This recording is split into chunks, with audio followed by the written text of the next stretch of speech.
Hi, everybody. So, speaking of friendship, probably some of you think of proverbs like, a friend indeed is a friend in need. Or perhaps you're just like me, who would rather use a song to sum up the true essence of friendship. I'll be your cloud in the sky. I'll be your shoulders when you cry. I'll hear your voices when you call me. I am your angel. Oh, so beautiful, precious, true friendship, something to die for. This class is going to be taught both by myself and my British colleague, Chloe. I will be talking first in Chinese about the relevance of Yang Jiao'ai and Botao's story to our modern world.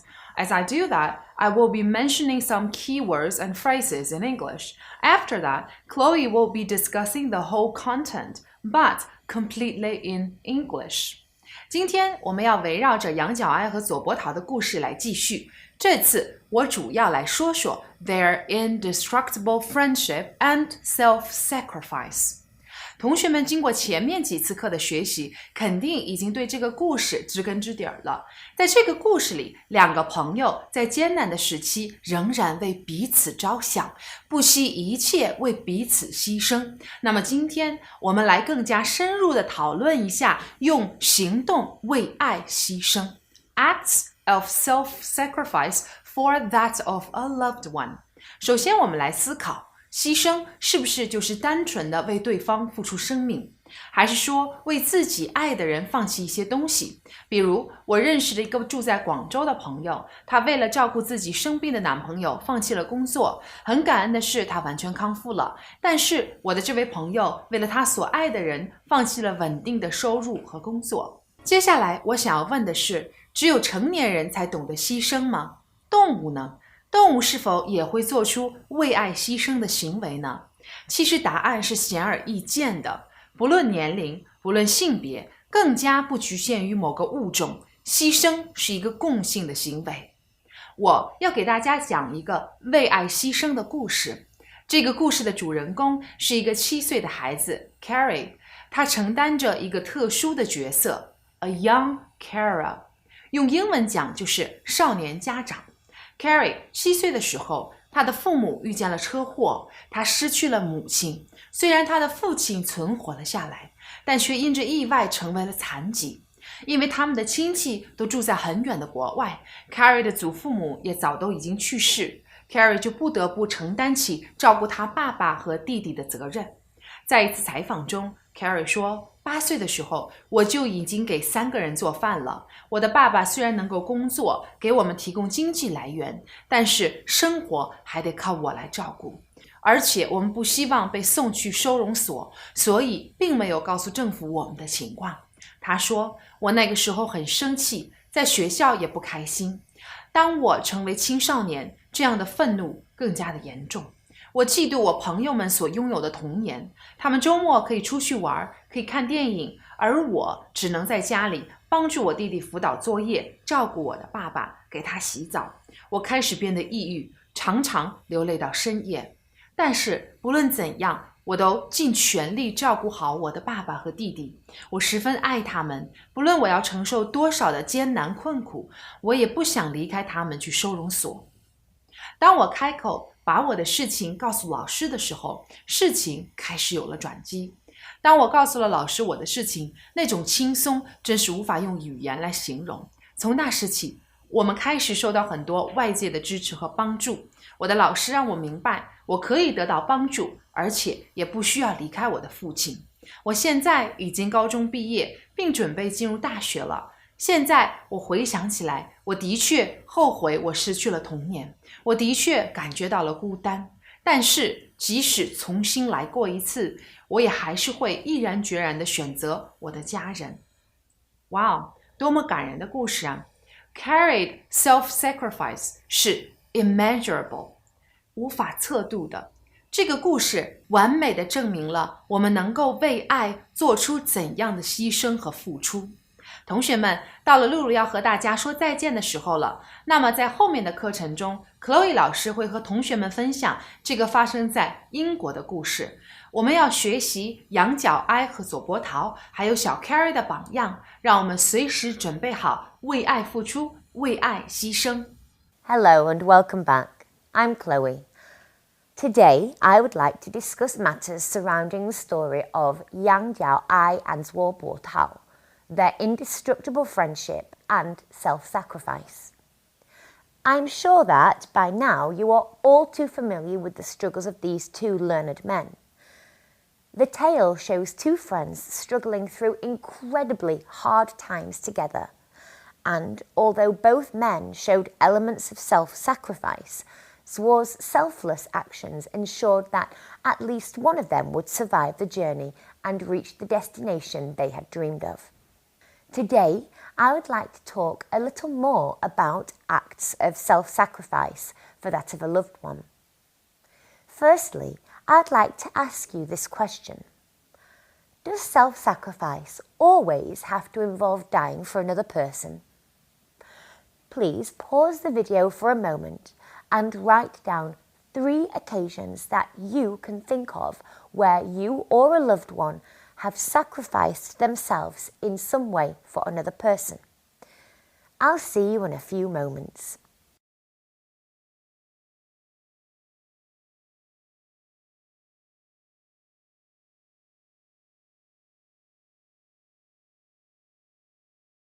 Please take a look at your answers. Firstly, let's analyse actions that were taken. Did anyone write down an occasion where someone had given up something they loved in order to help another person? I know that one of my Chinese friends who lives in Guangzhou had to give up her job in order to care for her sick boyfriend, who was from a different country and so had no family here. Thankfully, he made a full recovery and they are both able to work today, but she sacrificed her job stability and income for a loved one. Is it only ever a best friend or family member who can show ultimate levels of self-sacrifice? Is it only adults who can handle the burden and responsibility of self-sacrifice? Does it have to be a human to understand what self-sacrifice means? I'd like you to pause the video again for 2 minutes. This time, I would like you to write down as many different types of people or animals that you know have shown ultimate levels of self-sacrifice in any situation. Thank you for your answers. Let's look at the results. Firstly, does your list vary in gender? Are there more women or more men, or is it quite equal? To my knowledge, in the human species, both men and women are willing to show the same amounts of high-level self-sacrifice when necessary. How about the species? Do you have to be human to show high levels of self-sacrifice? I believe that any species is capable of such extreme expense if it is necessary. I have watched uncountable nature documentaries where, for example, a mother buffalo fights off a whole pride of lions who are trying to attack her baby. And what about the dog who'll jump into a rushing river to assist his human owner? Self-sacrifice, it seems, is innate in us all, regardless of gender or species. But what about age? Did you write down any children who you know to have sacrificed themselves in some way for a loved one? Can children really understand the concept? I believe so. Perhaps not as babies, but what about older children, a 7 or an 8-year-old perhaps? Have you ever been in a situation at school where you wanted to protect a younger brother or sister? Perhaps a close friend needed your support or help, but it meant putting yourself at risk or danger. If you like, you may take a moment to pause the video and recollect any events in which this might have happened. Again, I believe that, within reason, age doesn't matter when it comes to sacrificing yourself for a loved one. I would like to finish this lesson by telling you a story about a small 7-year-old girl from England. Kerry, who is now 17 years old, has spent most of her life as a young carer. The definition of a young carer is a person under the age of 18 who has the responsibility to care for and possibly provide for a family member who is not their own child. Their hard work is always unpaid, and often they have no family members who can assist them. In the UK, there are over 700,000 young carers who have no choice but to take on this difficult and very demanding role in order to keep their families together. Kerry was 7 years old when her mother and father were involved in a very serious car accident. Unfortunately, her mother passed away at the scene of the crash. Her father survived, but the impact was so severe that it left him disabled. Bound to a wheelchair and not being able to use his left arm, alongside the mental strain that he suffered, Kerry's father found it almost impossible to look after himself, let alone his 7-year-old daughter, Kerry, and his 5-year-old son. Their distant family members lived abroad in different countries, and their grandparents had already passed away. So Kerry selflessly started to learn how to care for herself, her brother, and her father. In an interview, Kerry said, "At 8 years old, I was cooking and cleaning every day for 3 people. My father could work at home, so money wasn't an issue, but he didn't want to inform the school or authorities because we were scared that we might be taken into childcare." She told the interviewer, "I was angry and I would lash out at school. They thought I was naughty and lazy, but really I was anxious, scared and tired.